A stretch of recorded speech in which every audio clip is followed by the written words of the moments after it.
Yo, what's up, Trae 23 back again with another video. We've got a couple things to talk about today for the NBA season. First, I'm going to talk about the games, and then I'm going to talk about a couple of the other things that have been going on. So the first thing, right now the Clippers and the Suns are playing. The Clippers are up 20.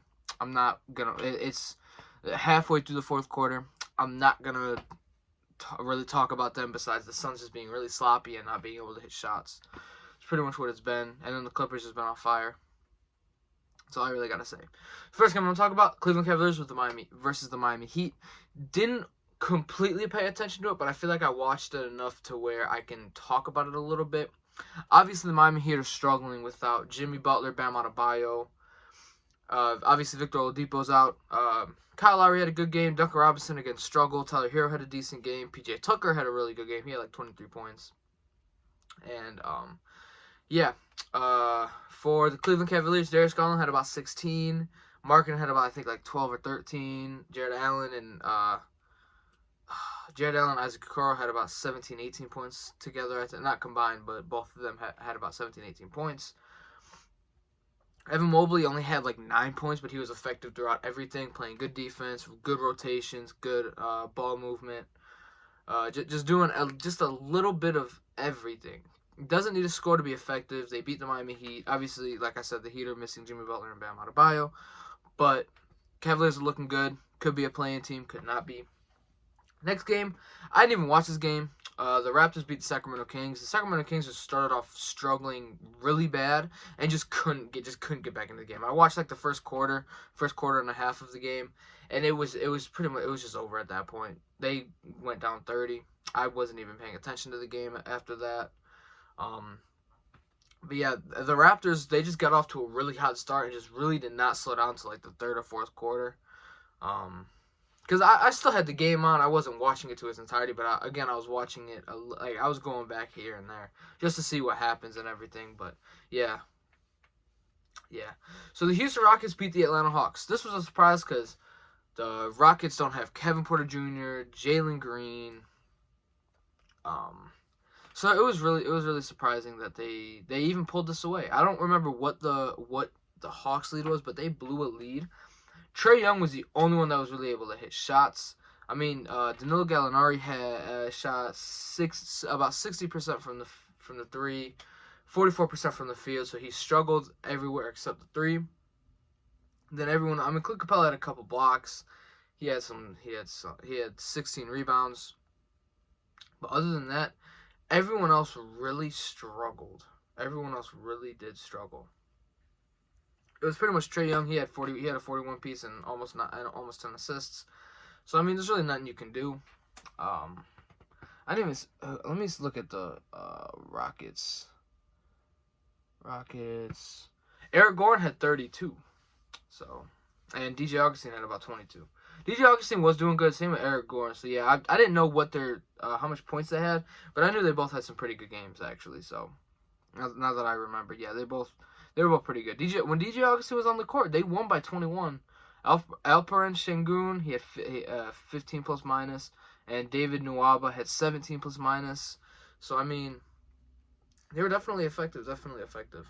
Even without their scoring. Next game is the Milwaukee Bucks and the Boston Celtics.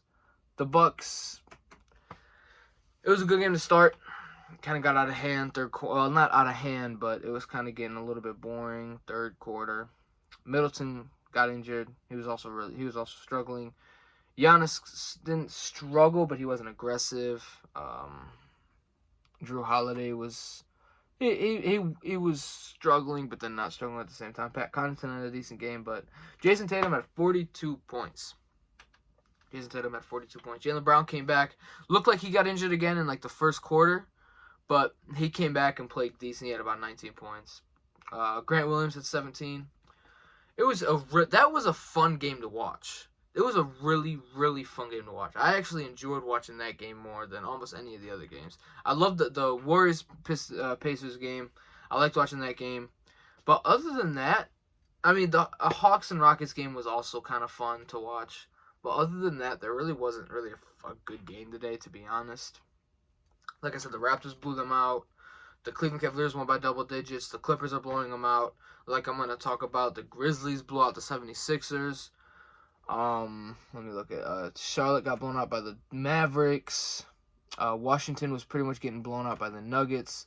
It was just not a good game of basketball at all. In all honesty, it really just was not a good game of basketball. And again, 76ers did not have Seth Curry, didn't have Joel Embiid, so that kind of puts in perspective of what that game was like. Jaren Jackson, he's proving us wrong. I thought when Ja Morant went out, it'd be a struggle for them to get in a rhythm, be able to get shots. But Jaren Jackson Jr., he's putting up shots, and he's making some of his shots. He shot 47% today. Dylan Brooks shot 60%. He was doing his thing. Desmond Bane did hit. Well, he didn't do a lot of scoring, but he was playing defense. He was playmaking, rebounding the ball. Steven Adams was terrible. Steven Adams was awful. When Steven Adams was on the court, they only won by 9. The lowest is Killian Tilly, and his was a 7, and he got 18 minutes. Steven Adams got 20. Oh, okay. That's not that big of a difference. But yeah, the Grizzlies just completely dominated the 76ers. But again, no Joel Embiid, no Seth Curry. It's all good. Again, Mavericks Hornets, did not watch that game at all because it was awful. It was a blowout by the Dallas Mavericks. The Denver Nuggets and Washington Wizards game, it was the first half was not very the first quarter was not bad, but it wasn't as good as the fourth quarter because the Wizards came back and only lost by 6. So it wasn't all too bad, but again, it was pretty much a blowout throughout the entirety of the game. But the game I do want to talk about is the Warriors and Pacers. It's definitely a game I want to talk about. Steph had 26 points. He shot like 8 of 20 from the field. What did he shoot? He shot 5 of 15 from the 3. So obviously, Steph Curry going into this game was about 7 3-pointers away from breaking the all-time record. Obviously, you have a lot of pressure on you. You're going to have a lot of pressure on you to hit as many threes as you can to try to break the record. And no one wants that to happen in their building or against them. So players are going to be playing even more tighter and more physical on Steph Curry so he cannot get those shots off. He hit 5 threes tonight. And I like how Steph Curry, throughout the entire game, he was honestly searching for his 3. But I liked how when it came to the very end of the game, he went for the tie. And then, obviously, he shot the 3 to win the game. But it would have been such a sick moment if he tied the record. I think he would have tied it if he hit that 3. I think it would have been tied. It was either, I don't remember. On the broadcast, it was saying 2 to tie. I don't remember, but it showed 2 threes to go. So I'm not sure if he's 2 behind or if he's 1 behind. That one would have tied it. That would have been amazing. But yeah, I like how Steph Curry just went for the winning play, for the game tying play. Instead of going for a 3 to win the game, he went for a layup to tie the game, and then obviously he went for a 3 to win the game. But that's what Steph Curry does. And then Kevin Looney grabbed the rebound, put it up. But Sabonis had a good game. Sabonis did have a good game. He had 30 points. He had 11 rebounds. Didn't have any assists, but he had a block and a steal. He was very efficient. Didn't make a 3, but he shot 70%. Miles Turner struggled. Malcolm Brogdon didn't struggle, but wasn't bad. Karis LeVert, he put up a lot of shots. Chris Duarte struggled heavily. Jeremy Lamb struggled. O'Shea Brissett struggled. Kelan Martin struggled. But yeah, that was the best game so far tonight. And obviously, the Clippers-Suns game, it's a 19-point game, so I'm not even watching the game anymore. It's over. The Suns need Ayton or Booker or both. Because when Booker went out, the first 2, 3, maybe even 4 games, they still won those games without Booker. And now that DeAndre Ayton's out, they're getting blown out by the Clippers, who don't have Kawhi, who don't have Paul George. So, it is what it is, to be honest. So, those are the games for today. Obviously, yesterday we had Kevin Durant drop 51. We had LeBron have a big game against the Orlando Magic because he put the Wendell Carter Jr.'s goggles on. But yeah. So those were the highlights. Now what I want to talk about the Chicago. I know I talk about them almost every single video, but I have to talk about them now. Chicago Bulls have 10 players out with COVID. They finally postponed our 2 games for this week to hopefully stop the outbreak and let us just get healthy so we can play fully healthy basketball. That's what I wanted all day today. That's what I wanted yesterday when I heard about Zach LaVine. So I'm glad that they finally postponed the games, because last year the 76ers, I think the Celtics, the Wizards, all those teams got their games postponed because of COVID. And they didn't postpone our games until they got a bunch of heat, because we have 5 players that technically are on the roster. Yeah, we signed Stanley Johnson. Yeah, we signed Alfonso McKinney. Yeah, we signed a couple other players, I'm pretty sure. But there's only 15 players on a roster. And if we have 10 players out, what are we supposed to do? We can't just go out and sign a bunch of these players, and then once everyone gets healthy, okay, all 10 of you guys are out the window. You guys are gone, even if they play good, because we have 10 players that are going to be in rotation, and those players that we just picked up are probably not going to be in the rotation. So I'm just glad they finally figured that out. It was stupid how they waited until they got heat to postpone our games, but I'm happy they postponed them, blah, blah, blah. But Zion Williamson. Oh, man. This has me a little bit worried. Just got another setback from rehab, from fixing his foot. Heard that I'm not mad about him falling asleep during film session. Pretty sure I've done it when I was playing basketball. I'm pretty sure a lot of other people have done it. It's dark. It's somewhat quiet, and you're just watching something. I don't blame him.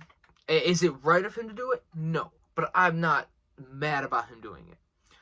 I'm not mad about it. I just don't like how he did it. Is him skipping rehab, skipping treatment, skipping workouts to try to make that foot even stronger. I did not like that. Because obviously, there'll be a day or two where you're just too tired not to do it, but they're saying he's skipping multiple in a row. That's not because you're tired, that's because you don't want to do it. And, like, I listened to this one dude on YouTube, KOT4Q, if you guys know him, blah, blah, blah. In his video, he was talking about, inside source says that everyone in the staff is scared to tell him that he's wrong, because of the things that came out today, like things that came out during the offseason. That Zion's not happy, his family doesn't like how he's being treated, blah, blah, blah, and everything like that. So, like, everyone is scared that they're going to mess something up. They're going to say something to him. He's going to be like, oh, I want to get traded, boom, boom, boom. I don't know where he can get traded, but every team's going to want him, but I don't know a good fit. The Warriors, I think he'd fit just because you have Steph Curry and Klay Thompson. But if he got traded to the Lakers, they got nothing. If he got traded to the 76ers, the Bucks, even the Bulls. Do the Pelicans want Kobe White and Patrick Williams? Do they want every single pick we have until 2030? I'll take that, but nah. But yeah. I mean, it's just tough. I like watching Zion. I like how he was one of the most likable players in the league the past 2 years that he's been in the league, and now everyone just all of a sudden doesn't like him because of what he's doing. I don't know why, but it is what it is. And the Ben Simmons, Kyrie Irving situation. Rumors are that there are a couple teams that are looking to get Ben Simmons. I don't remember the exact teams. I know the Lakers were one. I think the Knicks were one. I wouldn't be surprised if the Nets were one. But Daryl Morey is looking for a top 25 player. I don't know how realistic that is. There's only 2 players that I can see in the top 25 that would get traded for Ben Simmons. That's Kyrie Irving and even possibly Bradley Beal. Only because the Wizards, or Bradley Beal, isn't sure about him wanting to get a contract extension. He was offered the contract extension. I'm pretty sure he was supposed to talk about it. He said he didn't want to sign it yet. He's not sure. He doesn't want to be locked into this situation, blah, blah, blah. And then Kyrie Irving, with not being able to play in New York, which I'm going to get to, it's kind of time, man. I love watching Kyrie Irving. I got a jersey of Kyrie, but I want to see Kyrie Irving hoop now. I love, actually, I'm going to talk about that later, but yeah, Ben Simmons for Kyrie Irving, I think that's perfect. The 76ers want a guard that can space the floor and create his own shot and shoot threes. That's Kyrie Irving. The Nets want someone that can defend their best player instead of putting Kevin Durant on their best player in the final minutes. That's what Ben Simmons is for. Kevin Durant doesn't have to guard the Trae Youngs, and then if they do trade for Ben Simmons, he doesn't have to guard the Kyrie Irvings, the Jaylen Browns. He'll have to guard. Well, he'll probably have to guard Jaylen Brown, not Jason Tatum. He won't have to guard the damn guards. He won't have to guard Levine. He won't have to guard DeRozan. He'll have to guard one of them, but he won't have to guard either one.